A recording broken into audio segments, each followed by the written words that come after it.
Good morning and welcome to Saturday special of Dr. Lamba's Awakening Call. Since coronavirus started, there have been a plethora of news regarding what was very common in Sikh religion, but that concept has taken the world by the storm, and that is the mass feeding of the people without discrimination of caste, color, creed, gender, or age. I'm talking about Langar, the community kitchens, which are organized to feed the people. And this concept has really taken the political word by storm as if it's something new. And people assume this to be a prerogative of Sikhism, which now it has become. But if you look at the history of Langar, it's not something new. It's actually a Persian word. Langar is a Persian word which denotes feeding of all, especially of the destitute, without any discrimination, without caring to which religion, which caste, which color the person belongs to. But it has become an inherent part of Sikh tradition. The ancient history is quite interesting. As I said earlier, this word is a Persian word which exactly translates as an asylum for the poor and the destitute. It's a public kitchen kept by the people of various denominations to help the needy and the holy persons. Some scholars also opine that this word comes from a Sanskrit word, analgar. Analgar is a cooking room. In Persian, the specific term langar has been used in identical sense in which it is used today. And if we look at it, that in the Persian tradition, we would find that they were a very common feature of the Sufi centers in the 12th and the 13th century. In those times, this used to be so common that the people would throng to those places only to have food. And even today, some dargahs, the places of the Sufis, saints, and the seers, run langars like Khwaja Mohuddin Chishti in Delhi, sorry, at Ajmer, and Nizamuddin at Delhi. And basically, this was an innovative charity and symbolic of equality of mankind. It is commonly understood that Guru Nanak started the tradition of langar. No, he did not. You see, in every religion, it becomes a tendency to attribute all the great things to the founder are the most important one. And since Nanak was the founder, which he never did, actually he had no idea of finding a religion or establishing a religion. No, he was a mendicant, a scholar, a poet who roamed from place to place preaching equality and anti-ceremonial attitudes. And then, how did it start? It was the second Guru, Angad, who started it, but it was institutionalized by the third Guru, Amadas. So much so that Emperor Akbar, when he wanted to meet Guru Amadas, went there, but he was not permitted to meet the Guru till he had partaken the langar, and the king himself sat with the commoners, the plebeians, to eat the langar. enjoy it, and he appreciated it so much that he offered the land to Guru, which Guru refused to accept. So he gave it to his daughter. And that land is a place where Amritsar is built. This land was gifted by Akbar the Great to Bibi Bhani, daughter of Amardas, who married Ramdas, and it was given as a dowry to Ramdas. And Ramdas established Amritsar over there. Now, if I look at the history of Lanka, Chinese Buddhist pilgrim King in 7th century before Christ visited India, visited monasteries, and he was impressed by such volunteer-run kitchens. Imagine even 7 centuries before Christ, this concept of langar was very much prevalent. And the monasteries were, it was a common thing in all the Buddhist monasteries at least. Then a related concept emerged for the practice of Friduddin Gangshakar. Now, Friduddin was a Sufi saint in Punjab region in the 13th century who would give sweets and food to all the people who came there, and visitors would bring sweets to him, food items to him, and then he would distribute it. He would not keep it themselves. So the concept developed from time to time, and this is a practice which is very well documented in the books of that era. In 1623 before Christ, imagine that, 1620, sorry, after Christ, 80. In 1623, Johare Fandi was written. Is a book relating to the customs prevailing at that time. And in this book, Johare Fandi, the writer writes about the langar being distributed. And as a matter of fact, as I said, then Sikhs, when they came in, the Gurus, Amardas, they institutionalized it. But before that, apart from Sufis and the Buddhists, even Hindu temples in Gupta Empire had attached kitchens and alarm houses. Dharmosatta. Dharmosatra was where the people would get food and could stay there when they were traveling.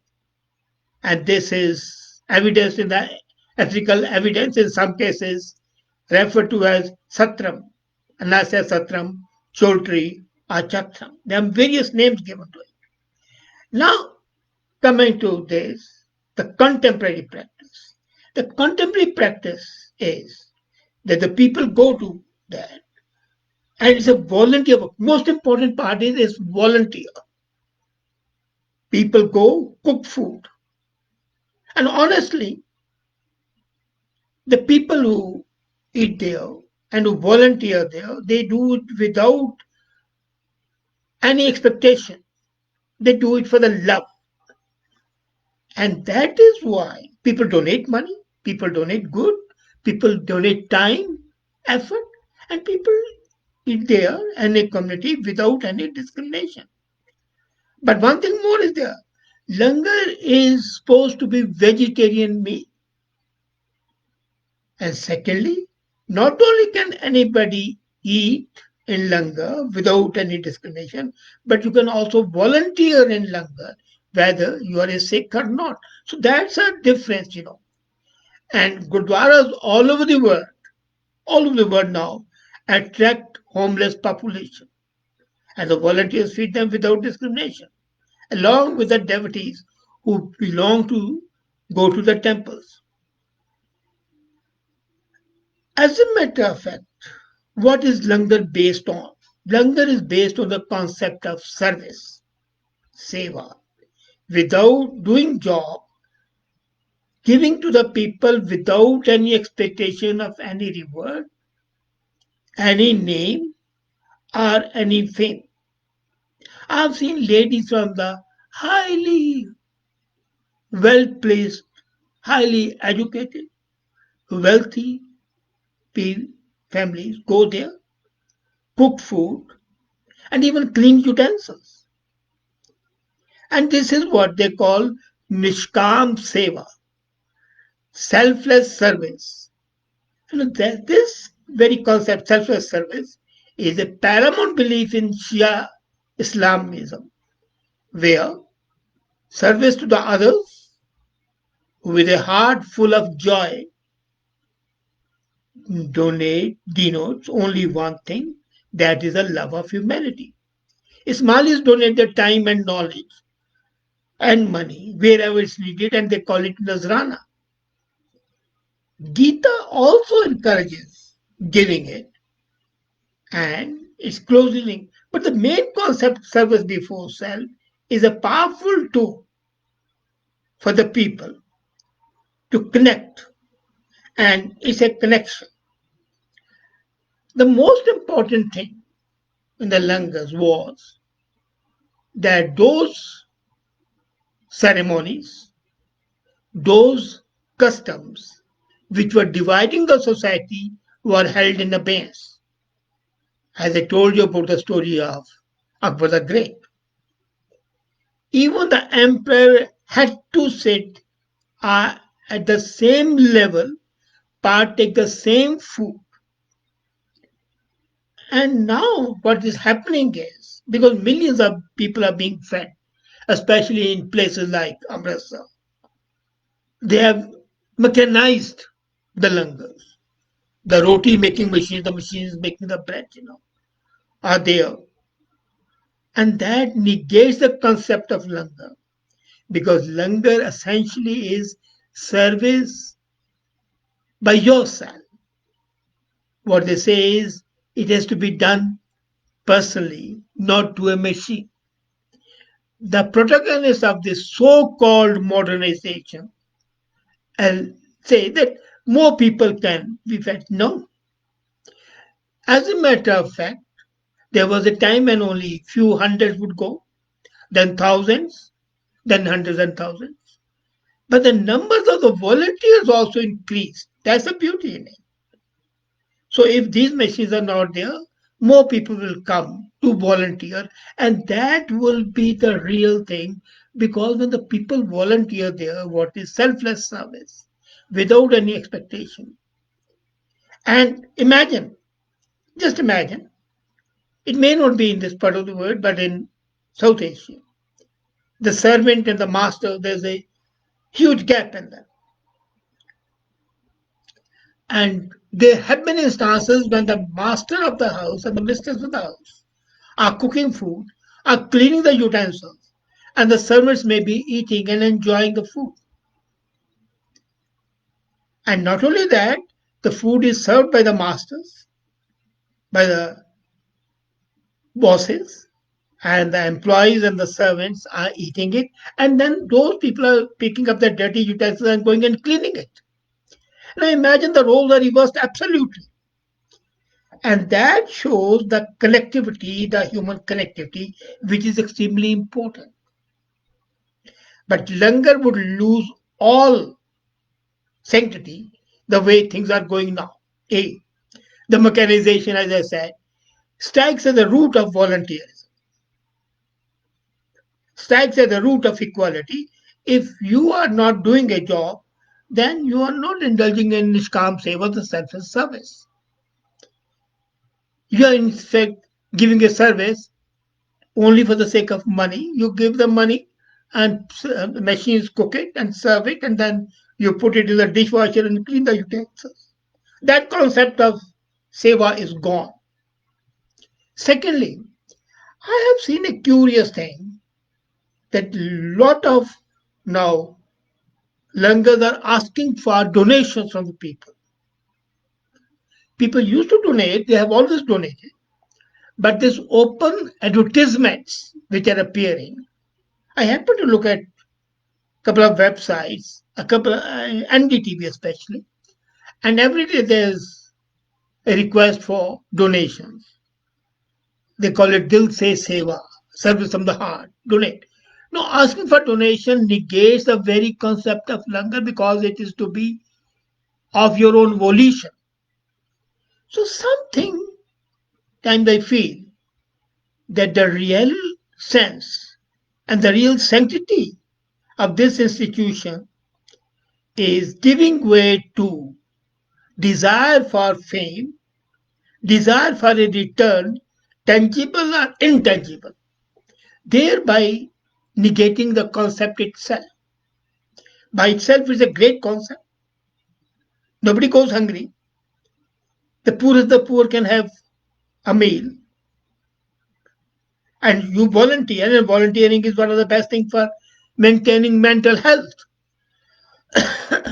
But then, with the coming in of showmanship, advertisement, so called modernization, cuts at the very root of this noble concept. But by itself, two things stand out. A, this is not a Sikh tradition to begin with. Sikhs have institutionalized it now.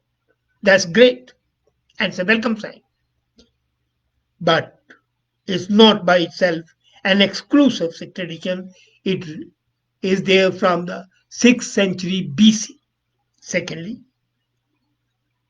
it has to be self motivated, and any desire to earn plaudits for this negates the very concept. Still, it's better to have such institutions which establish the commonality of humanity. Don't you think so? Thank you.